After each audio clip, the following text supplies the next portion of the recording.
Heboh temuan mayat yang dibuang pria usai dibawa di lift hotel. Kasus pembunuhan mengerikan terjadi dengan seorang pria berusia 36 tahun ditangkap atas dugaan pembunuhan wanita berinisial AY.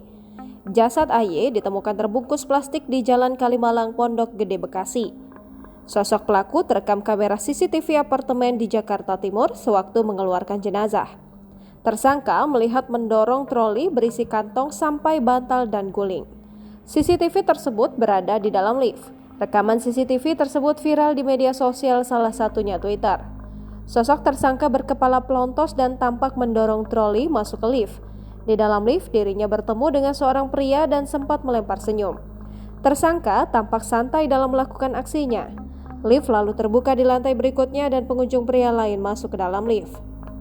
Pelaku pun sempat menyapa pria tersebut. Disebutkan oleh Direktur Reskrimum Polda Metro Jaya, Kombes Hengki Haryadi, bahwa tersangka R membunuh korban di kamar apartemen. Belakangan, R diketahui Christian Rudolf Tobing, pria yang mengaku pendeta muda di Instagramnya. Korban dan tersangka merupakan rekan kerja. Tersangka mengajak korban ke apartemen. Setibanya di apartemen, mereka ngobrol soal podcast. Hengki mengatakan tersangka membunuh korban karena sakit hati atas perkataan korban.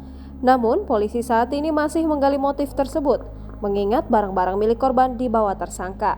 Pelaku yang merupakan rekan kerja awalnya menjemput korban di apartemen Pramuka, Jakarta Timur. Pembunuhan ini terjadi pada Senin 17 Oktober bermula ketika keduanya mengobrol dan korban mendapatkan telepon dari seorang pria. Pelaku kesal karena korban mendapatkan panggilan masuk dari seorang pria yang tidak disukainya. Keduanya bertengkar dan korban mengeluarkan kata-kata yang membuat pelaku kesal sampai pelaku lantas membanting korban hingga jatuh ke kasur. Korban sempat ingin meminta tolong kepada orang lain menggunakan handphonenya. Melihat hal itu, pelaku mencekik korban hingga tewas. Tersangka kemudian mencoba menghilangkan jejaknya. Ia membungkus jasad korban dengan kantong plastik. Jangan lupa subscribe, share, komen, dan like ya!